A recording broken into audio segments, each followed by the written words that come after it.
That inline four sound is so addictive that sometimes I just take the bike out in the mornings for like 5 to 6 kilometers just to hear that sound. Might like me or hate me, but it's just my opinion. Somehow it resembles my Pulsar 200 which I owned back in 2007.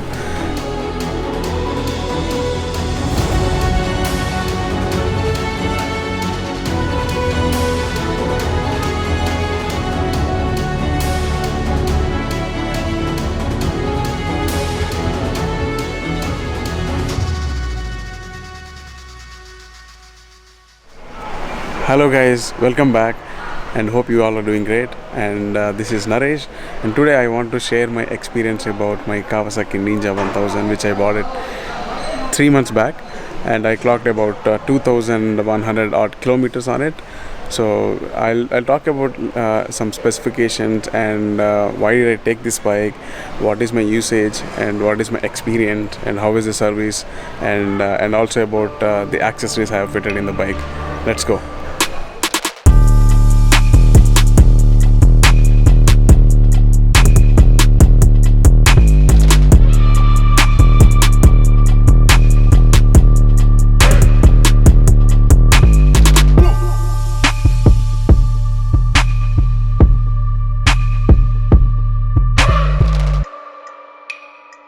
Firstly, I'll talk about some specifications and then I'll go on to some top features which are there in the bike.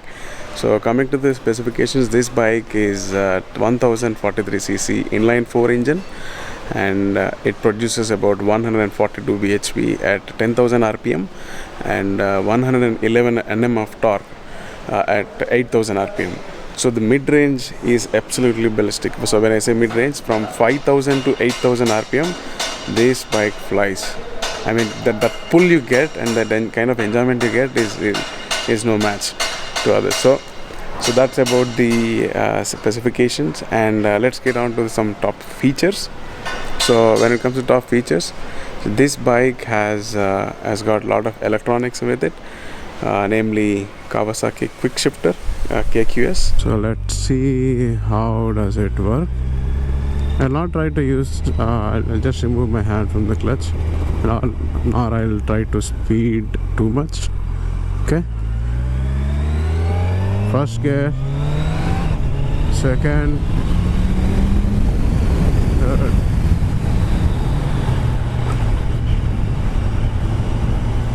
Small bumps, no problems. Third, fourth. That easy. And which has both up and down shifts, and we also have KCMF, which is Kawasaki cornering management function.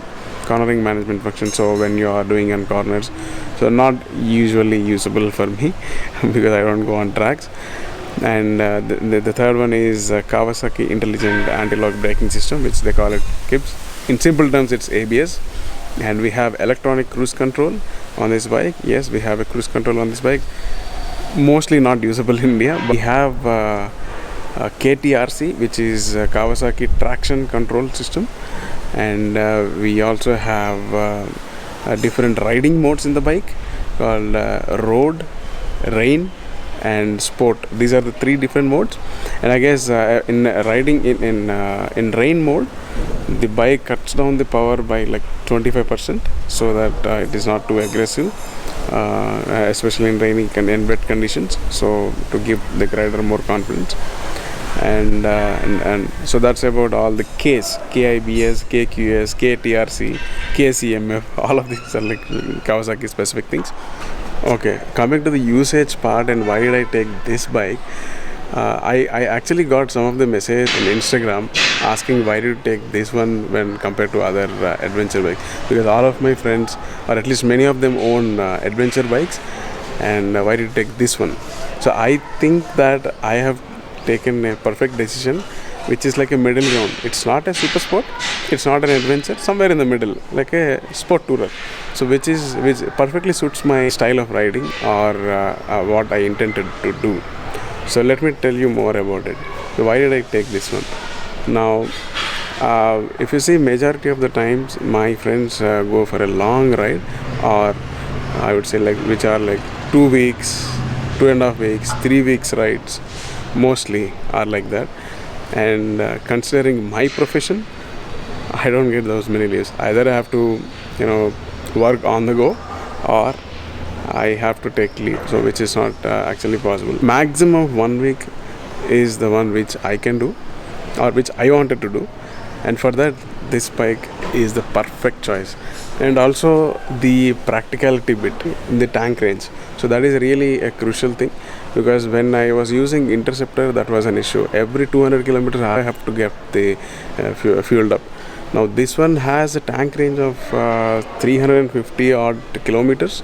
The tank capacity is around 19 liters, so which is very good for long touring. That's why I think it has got the name Super Sport. No, Sport Touring. Another point which I wanted to mention, for that people might like me or hate me, but it's just my opinion. Somehow it resembles my Pulsar 200, which I owned back in 2007. I mean, in terms of the riding posture, it is not too aggressive. At the same time, it is not very laid back. It is somewhere in the middle. So it kind of gives that sporty feeling, also gives comfort. So that's a good thing. And when I was riding this bike in city, it seriously is, I used to remember the Pulsar 200 which I owned. I really loved that bike. I don't know why did I sell it, but yeah, I still love that Pulsar 200. And another thing about the practicality is that the ease of use, how tractable this engine is like extremely good.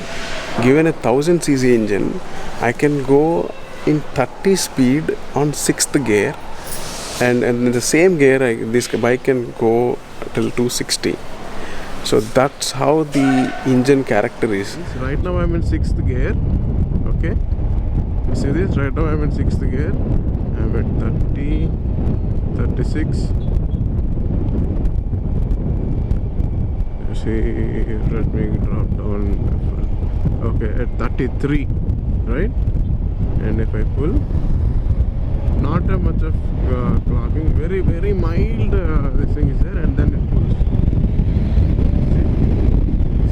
So it makes it very easy to ride in the city. So those so even though I cannot recommend this bike for absolute beginners, those who have ridden at least bikes of around like 40 bhp, around that range, they can easily ride this bike. When it comes to service, I got only one service done, which is at 1000 kilometers. So for that it costed me around 8,500 odd rupees. So typically the regular bike service without any additional parts change, it will cost somewhere around 6,000 to 10,000, in between that range. So that's how I think it's and we have to get it serviced every 6 months or 6,000 kilometers. I think it's a bit on a higher side in terms of the maintenance part. Now let me tell you about some good things and bad things of the bike. To start with, what are the good things? Some of them I have already told you. How easy it is to ride, that it will not scare you, and you can ride it in cities, and heat management is very good, the riding posture is very good, the tank range is good. For normal potholes or like the little ones, it can handle absolutely well, unless you see the very large potholes which it will crash into. It will hit that catalytic converter, otherwise it's really good. In any super sport bikes, the major thing is the heart, which is the engine. That inline 4 sound is so addictive that sometimes I just take the bike out in the mornings for like 5 to 6 kilometers just to hear that sound. Now what about the bad things? So I'll show you some of them, and you can comment down below. You tell me whether it is right or wrong. So I just want to share my thoughts on it. Okay. Coming to the bad parts, I was telling my friend Srijan on the other day that the build quality is little not okay with the plastics. So I'll show you one of them. See this? You see this guy? Number one bullshit guy. That's a meme. So this is the very flimsy plastic or flimsy adjustment here, and I saw one more thing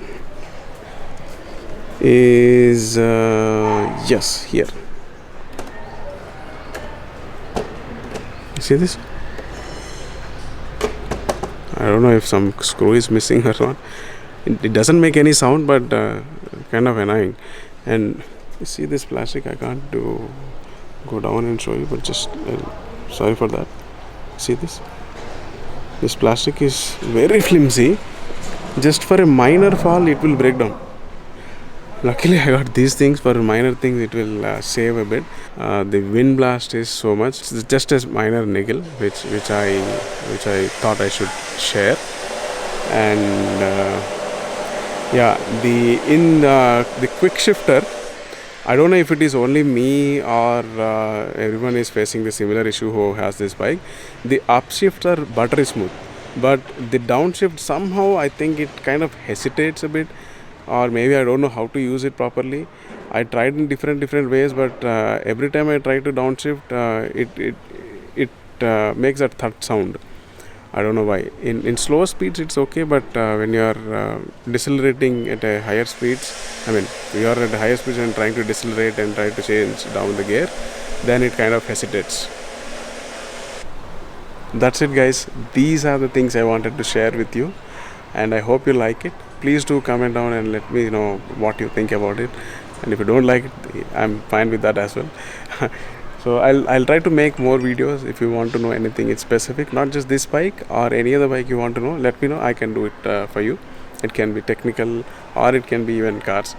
So I'll try to share my experience. It's not to influence anyone or any product, but that's just a pure experience point of view. I'll try to explain. Alright, thank you very much and have a good day. Signing off. Bye. Okay, one last bit. How does the bike sound? Let's see.